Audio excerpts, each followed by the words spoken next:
from unceded Algonquin territory. A few points before we begin. This event will begin with a briefing from Bob Robichaud, Environment and Climate Change Canada Warning Preparedness Meteorologist. The presentation will occur first in English and be followed by a presentation in French. We will then move to a question period. Please note that this presentation is being live streamed on ECCC's Facebook and Twitter pages and will be available for replay. Between the English and French presentations, there will be a brief break to cut the live stream and reconnect to the French pages for the French presentation. Please do not disconnect from the Zoom call. After Bob's presentation is concluded, you will see the Government of Canada wordmark. This will be followed by a 30 to 60-second pause to allow the live stream to disconnect. Please remain on the call. We will start the question period shortly after. In the interest of time, please keep it to one question and one follow-up. Bonjour, je m'appelle Nicolas Lynn et je serai la modératrice de la conférence de presse aujourd'hui. J'aimerais tout d'abord souligner que je me situe sur le territoire algonquin non cédé. Avant de commencer, j'aimerais soulever quelques points. Cet événement débutera par une présentation de Bob Robichaud, météorologue de sensibilisation aux alertes à Environnement et Changement climatique Canada. La présentation se fera d'abord en anglais et sera suivie d'une présentation en français.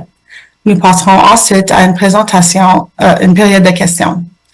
Veuillez noter que la présentation est diffusée en direct sur les pages Facebook et Twitter de CCC et qu'elle pourra être réécoutée. Entre les présentations en anglais et en français, il y aura une brève pause pour couper la diffusion en direct et se reconnecter aux pages des médias sociaux français pour la présentation en français. Veuillez ne pas vous déconnecter de l'appel Zoom. Une fois la présentation de Bob est terminée, vous verrez apparaître le mot symbole du gouvernement du Canada. Une pause de 30 à 60 secondes suivra pour permettre à la diffusion en direct de se déconnecter. Veuillez rester en ligne. La période de questions débutera peu après. Enfin, veuillez vous limiter à une question et à une question de suivi. Veuillez vous patienter pendant que nous préparons la diffusion sur les médias sociaux. Please stand by as we go live on social media.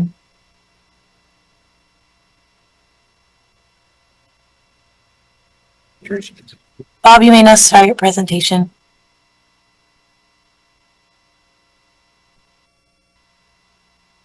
Good day, everyone. Welcome to this year's hurricane briefing as we start the 2024 hurricane season next week. The predictions from NOAA were released earlier this morning and are calling for an active season, so we'll talk a little bit about that. Next slide, please.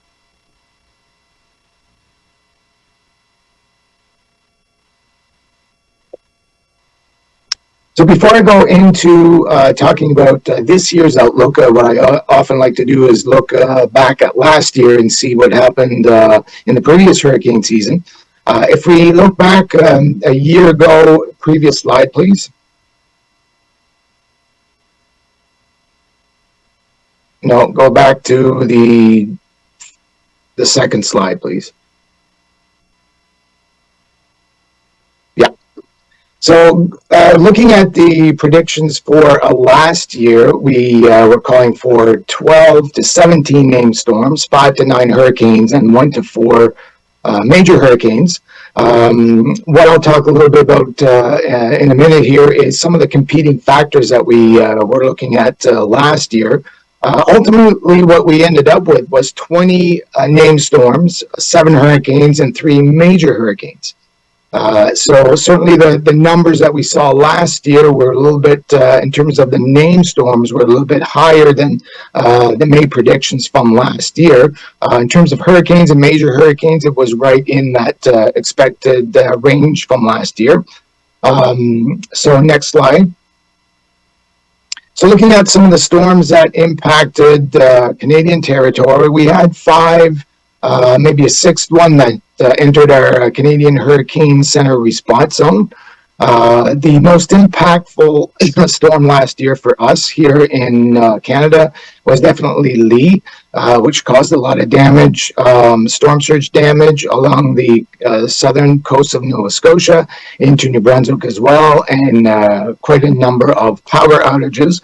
However, nowhere near the damage that what we saw with Fiona back in 2022. So next slide, please. So looking at conditions that we were facing last year, and in last year's briefing, I did mention that we had two competing factors. One was the warm water that we were already observing in the Atlantic at this time last year. One of the things that was different last year is we were in a El Nino situation, El Nino condition, which is basically defined by warmer water in the equatorial region of the Pacific. And that tends to lower the number of hurricanes. However, the warmer water in the Atlantic tends to increase the number of hurricanes, named storms and hurricanes that we see over the course of a particular season. So we had these two competing factors, and going into the season, there was a lot of uncertainty in which factor would end up being the dominant one. And it turns out that the dominant feature from last year was that warm water, because we ended up getting those 20 named storms and a fair number of hurricanes and impactful hurricanes as well. So if you look at the Atlantic, again, last year, water temperature was certainly above normal. And then water temperatures were above normal in the Pacific. Now, next slide, I want to show the current water temperature anomalies right now in the Atlantic. So this is what everybody's talking about, is these very warm waters that we're seeing in the tropical Atlantic. And that is going to be a major contributor to this year's hurricane season. And we know that from last year, it was the warm water that ended up being the dominant factor. If we look in the Pacific, you can see that the water temperatures are actually getting colder, certainly colder than they were last year. So that is a condition called La Nina, which tends to favor hurricane formation in the Atlantic. So not only are we getting rid of that El Nino that we had last year, but the water temperatures are at record values in the tropical Atlantic right now. And that's why we're expecting a very active hurricane season this year. So next slide, please. So these are the numbers that were released by NOAA earlier this morning. As I mentioned, they're calling for 17 to 25 named storms, 8 to 13 of those would become hurricanes, and 4 to 7 of those would become major hurricanes. And you can see how that compares to the average very active season in the Atlantic expected this year. They always try to achieve a 70% confidence in their forecasts. This year, it's actually up to 85 that they've achieved with these numbers.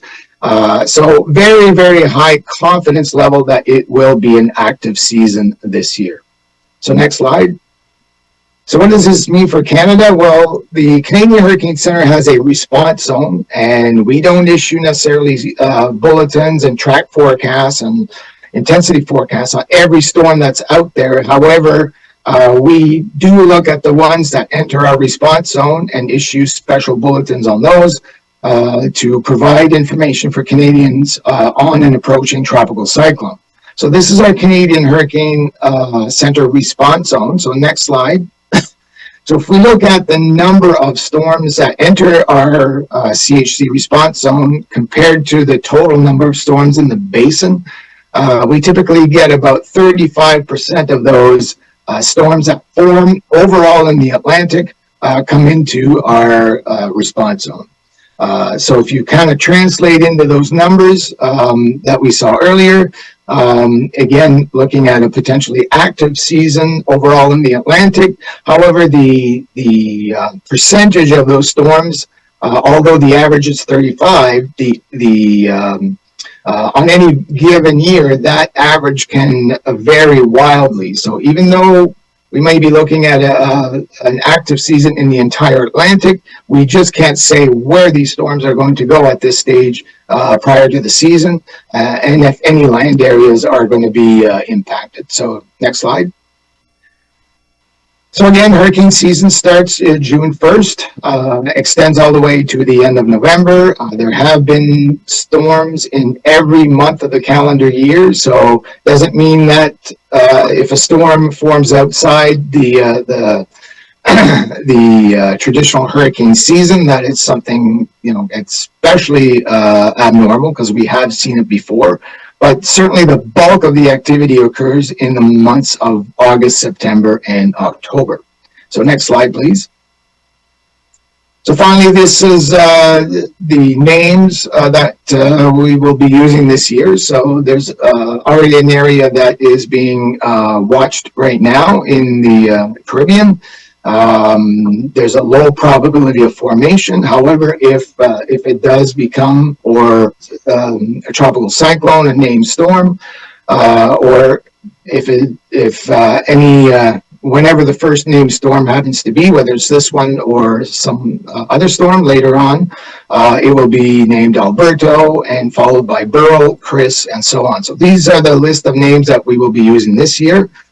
Given the predictions for the high number of storms, we may have to use our supplemental list of names. We no longer use the Greek alphabet, so we have a supplemental list of names that was introduced a few years ago after the 2020 season that we may have to use this year.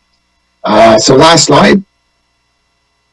So finally, to get the most updated weather information, please download our WeatherCan app. All our CHC bulletins, track maps will be accessible on that particular app. Also, our Canadian Hurricane Center website. And finally, on tips on how to prepare, you can go to getprepared.ca. Thank you.